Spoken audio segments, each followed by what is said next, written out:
Hola, ¿qué tal amigos de Central Noticias? Muy buena tarde. El día de hoy tenemos un invitado muy especial. Vamos a conocer la trayectoria y la labor que hace Elvis Yesermail Madariaga Santana. Y ustedes se estarán preguntando, ¿y quién es? Bueno, pues es el comisionado de enlace político y representante en Ciudad de México de la Red Nacional para la Inclusión de las Personas con Discapacidad Visual, también conocida como Red Nacional de Ciegos México. Pero esto no es todo.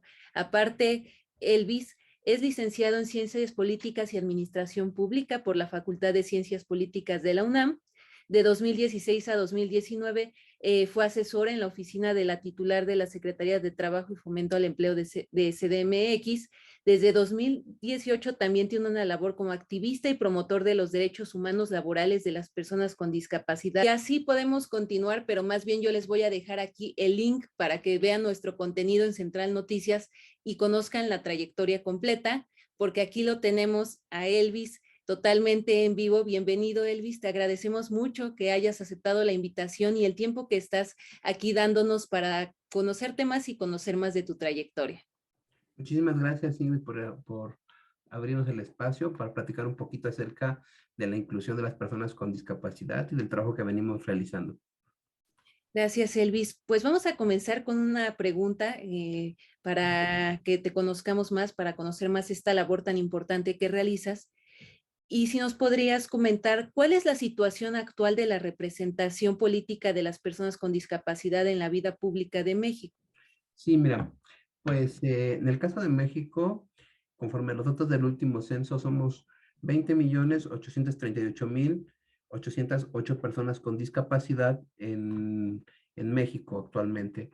Eh, pues nuestra representatividad está bastante limitada debido a que solamente contamos actualmente con 8 legisladores que tienen una discapacidad en la Cámara de Diputados, en el Congreso de la Unión. No tenemos a ningún senador. En los congresos de los estados, tampoco contamos con representantes que tengan alguna condición de discapacidad y mucho menos tenemos alcaldes, gobernadores o demás que tengan esta condición. Eso es muy importante señalar porque recordemos que en el último censo ya fuimos 128 millones de personas y si estamos tomando esa cifra de 20 millones de personas con discapacidad, pues ya es un sexto de la población, ¿no? Entonces, y que el crecimiento de esta población ha sido bastante alarmante en los últimos años debido a que, pues en 2010, en el censo de 2010, apenas rozábamos los 10 millones de personas. Estamos diciendo que en menos de bueno, en una década se duplicó el número de personas con discapacidad y esto es así porque la discapacidad está aunada a temas como el envejecimiento, porque pues con el envejecimiento surgen enfermedades que crean condiciones de discapacidad o limitantes, accidentes, y sobre todo ahorita con el COVID, mucha gente ha terminado con daños neuronales, otros daños físicos que ya les generan una discapacidad. Entonces, es un tema de interés público. Como menciono, pues no tenemos espacios en las legislaturas, en los órganos ejecutivos tampoco, y mucho menos en los órganos electorales. Entonces, es importante empezar a realizar acciones para la inclusión electoral y política. Gracias, Elvis. Entonces, ¿consideras que actualmente el sistema político electoral mexicano ejerce acciones de discriminación contra las personas con discapacidad al carecer de estos marcos normativos armonizados con los tratados internacionales y acciones afirmativas que garanticen la efectiva participación política electoral en igualdad material y equidad de derechos? Así es, porque relacionado a la pregunta anterior, Mm. recordemos que existe el Tratado Internacional sobre los Derechos de las Personas con Discapacidad, el cual ratificó México en 2007. Y pues ahí el tema es de que, por ejemplo, en América Latina, Colombia, Chile, Perú, ya existen algunas legislaciones que han permitido que las personas con discapacidad lleguen a esos espacios. Por ejemplo, recordemos el caso de Oscar Arias en, este, en Costa Rica, que formó un partido para personas con discapacidad y empezaron a tener representatividad en el Congreso de Costa Rica. Aquí en México no, aquí tenemos sí una condición, yo le llamo la discriminación estructural. ¿Y a qué se refiere la discriminación estructural? A una serie de conductas y actos que dentro del sistema político y del sistema social fomentan y alientan la discriminación de las personas con discapacidad. ¿Y qué es esto? Eh, pues desde cosas sencillas en el sentido de que no tenemos accesibilidad, en el tema de las plataformas, de las páginas web del gobierno, trámites que son inaccesibles para nosotros, en los espacios públicos que no hay suficientes medidas de acceso para la movilidad limitada como rampas, elevadores, además esto tampoco existe, no existen materiales accesibles en lenguaje de señas mexicana ni en el sistema braille, ni en lectura fácil para la discapacidad intelectual. Por ejemplo, este año se tomó la decisión de eliminar a los centros de salud de atención psiquiátrica y pues ahí hay muchas personas de discapacidad psicosocial que se van a ver afectadas por esta decisión. Entonces hay varios aspectos que fomentan la discriminación estructural. Esta semana tuvimos el caso terrible y funesto del asesinato de la compañera Luz, madre cuidadora, que tenía bajo su cuidado a su hijo con discapacidad autista, o sea, con condición de autismo, y que pues fue asesinada por el hecho de ser cuidadora, ni siquiera fue por el hecho de ser mujer. O sea, sí también la violencia de género se ve marcada en este triste suceso, en este horrible suceso, pero pues por lo que sabemos, por los datos que han trascendido, pues sabemos que la gente que la agredió fue a razón de que les molestaba, les incomodaba, les causaba miedo, la conducta que desde el autismo su hijo experimentaba, ¿no? Por el desconocimiento, el prejuicio que existe hacia esta condición.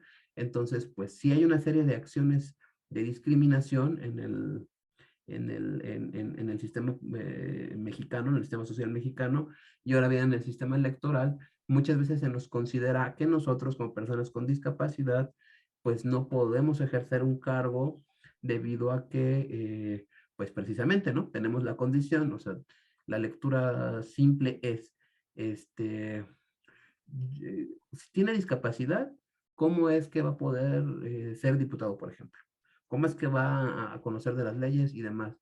Pues eso es un prejuicio debido a que pues la discapacidad no es sinónimo de falta de inteligencia, ¿no? O sea, la discapacidad intelectual podrá tener sus observaciones, pero incluso con la discapacidad intelectual hay gente que actualmente está trabajando en el gobierno de Ciudad de México y están laborando, o sea, realmente ese pensamiento pues se puede aplicar a cualquier condición, ¿no? Que anteriormente es lo que se mencionaba de las mujeres, ¿no? Cómo las mujeres van a ejercer cargos de elección popular o cómo las mujeres van a tomar decisiones, pues porque son mujeres. Y ya hemos demostrado en estos 20 años que se ha abierto el espacio de las mujeres, pues que no, o sea, que tanto hay mujeres muy capacitadas en la vida pública, como hay mujeres que pues no lo son. Entonces, la discapacidad es igual, ¿no? O sea, nosotros, igual en nuestro colectivo hay gente que pues no está capacitada, no tiene competencias, pero hay gente que sí, que ya tiene la formación académica o el activismo social que le permite poder acceder a estos espacios. Oye, Elvis, pues todo lo que nos cuentan son sucesos pues actuales y muy lamentables, como bien mencionabas, pero que nos dan una idea, un panorama de lo que está sucediendo con esta representación política de las personas con discapacidad.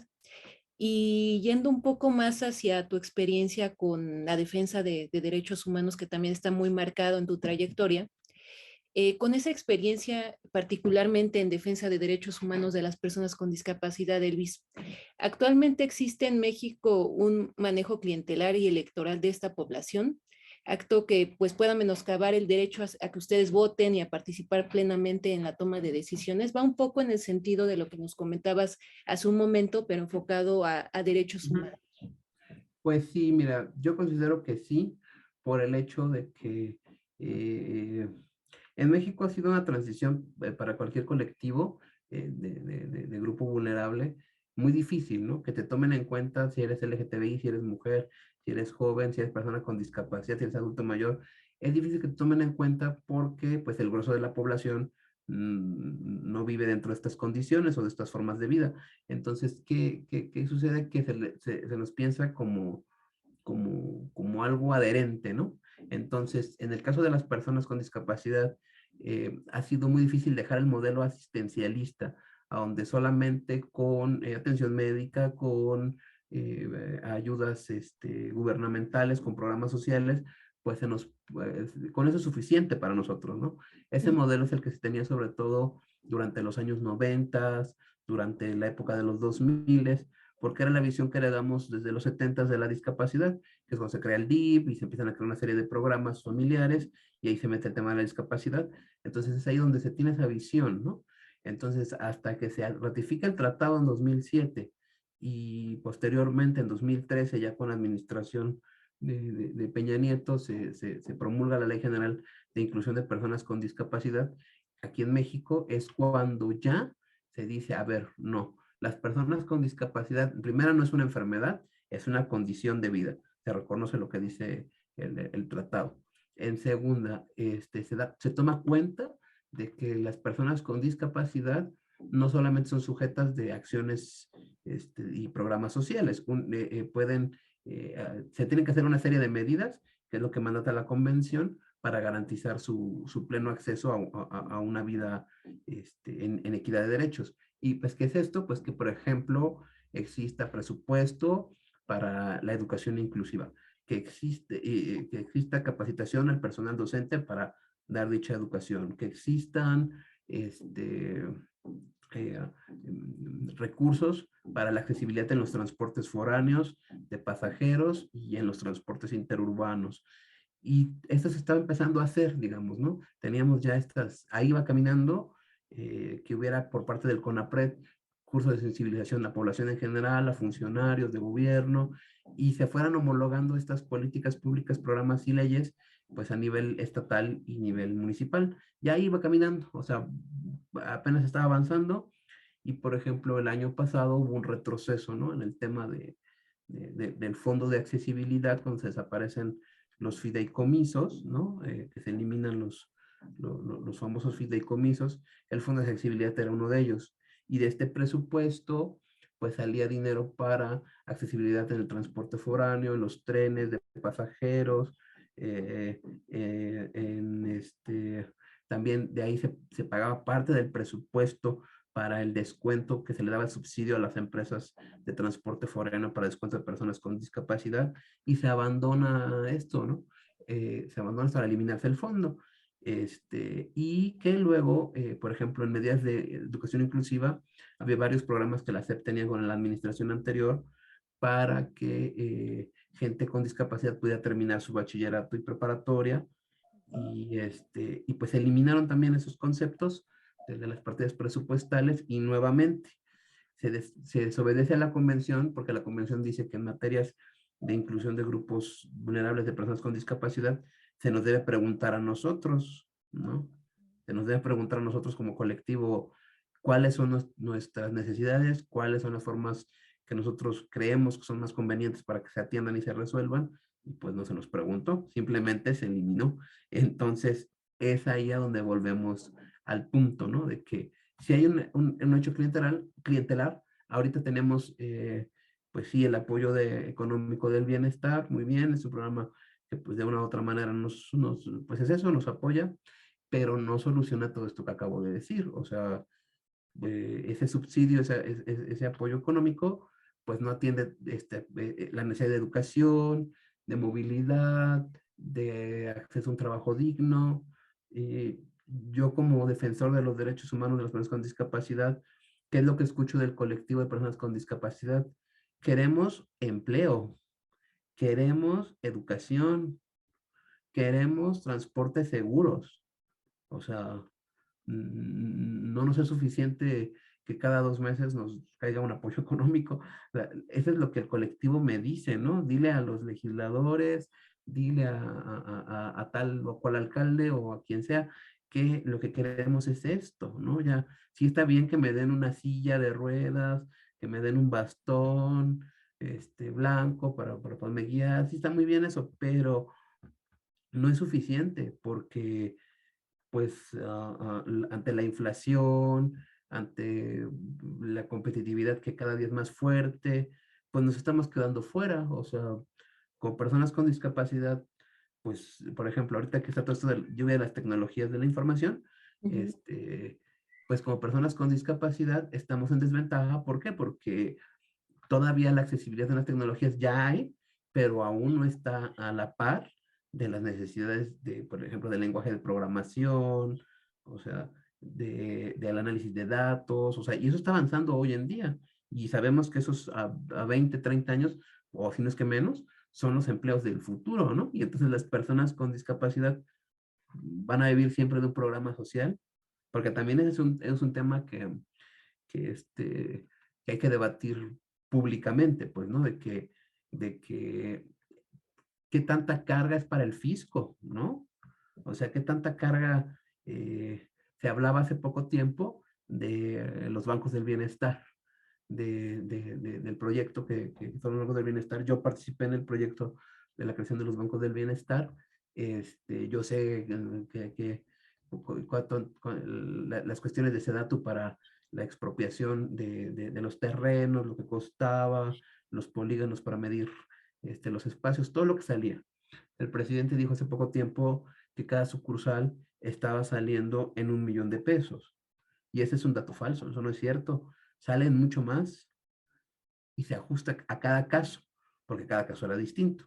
Había unos casos donde había que expropiar, había otros casos donde no, que ya eran terrenos federales, entonces dependía de cada caso, pero por lo menos estamos hablando de que cada sucursal del bienestar eran de 3 a 5 millones de pesos. Y son 2.700 sucursales del bienestar. Entonces, haciendo un cálculo de esa cantidad, ¿de cuánto dinero estamos hablando? O sea, estamos hablando de casi 5.000 millones de pesos por hacer bancos del bienestar para pagar programas sociales. O sea, para el erario no es una carga que vamos a resistir todos los ciudadanos durante mucho tiempo, ¿no? Y eso solamente hablando de los bancos, más lo que va a significar su gestión, el pago de los programas, el dinero para el pago de los programas, lo que acabo de decir, que somos 20 millones de personas actualmente en México. El programa cubre, me parece, apenas, tiene la meta de 1 millón de personas, creo que todavía no llega al millón de personas.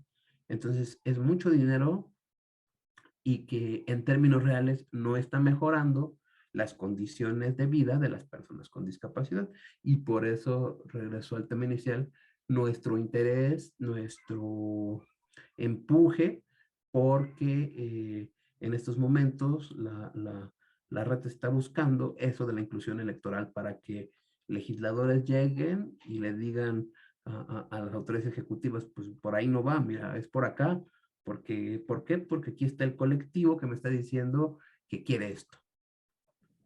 Sí, sí, no hay mejor información que la del colectivo, ustedes que viven la problemática, que saben lo que hay de avances, lo que también mencionabas que se ha quitado de apoyos. Entonces, me parece muy importante todo lo que nos comentas, Elvis, los datos que nos compartes, híjole, son sorprendentes también en cómo se ha manejado la información. Y este último punto que mencionabas, ¿no? De lo que ustedes buscan desde RENAC MX, RENAC CDMX, también me parece algo que debemos de estar proyectando, que debemos de estar difundiendo a través de plataformas como esta y como otras.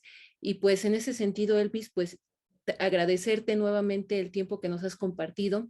Pedirte un mensaje final para nuestra audiencia. Ya te dijimos que queremos que nos des Sí, otra entrevista, que estés aquí con nosotros, trabajar muy de la mano con ustedes para hacer difusión pues de esta problemática que nos compartes, que ahorita nos explicaste, y pues cerrar justo con este mensaje que tú quieras darle a nuestra audiencia, Elvis.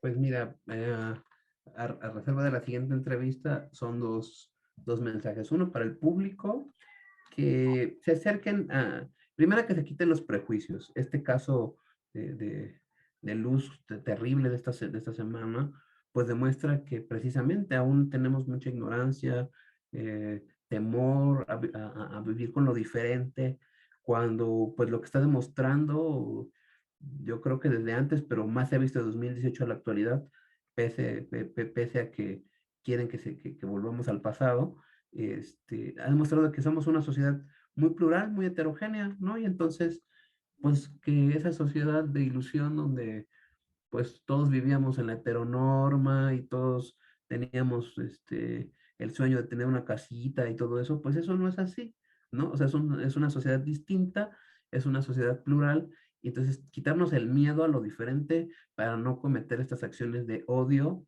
y es ahí donde tenemos que alzar la voz porque pues ya tenemos muchos muertos, ¿no? O sea, Mm, sí. por el narcotráfico, los feminicidios, o sea, ya estamos peor que sociedades que están en guerra, y ahora vamos a meternos al tema de los crímenes por odio, porque hoy fue esta compañera, hoy fue esta madre de familia. O sea, mañana, tal vez, como ya tuvimos algunos casos recién, de que compañeros de discapacidad auditiva sordos fueron golpeados por policías de la Ciudad de México. O sea, ¿y a qué vamos entonces? ¿A que en poco tiempo por ser ciego me golpeen en la calle? Pues no, o sea, eso tenemos que impedirlo. Ese es el primer llamado. Quitémonos los prejuicios, acerquémonos a ver esto, porque es la única forma de cambiar la realidad, ¿no? De cambiar la sociedad, de que nos interesemos en la vida pública. Ese es el llamado como para el público. Y a reserva te comento de la siguiente entrevista, para ya tocar el tema totalmente de lo electoral. Vamos adelantándole un llamado a la Sala Superior del Tribunal Electoral del Poder Judicial de la Federación, que es nuestra máxima autoridad electoral, para que a la brevedad nos resuelva los JDC 102 y 103 para la protección de los derechos políticos del ciudadano que interpusimos, que buscan esta inclusión electoral, que ya tienen 3 meses, ya casi 4, y pues no hay un pronunciamiento al respecto, ¿no? Entonces, ya en la siguiente emisión platicaremos más acerca de esta ruta que estamos haciendo desde la Red Nacional de Ciegos. Por supuesto que sí, Elvis, pues 2 mensajes muy importantes. Agradecemos mucho nuevamente que nos hayas dado tu tiempo, la información tan valiosa, y también invitar a nuestra audiencia que no se pierdan la siguiente entrevista que vamos a tener con Elvis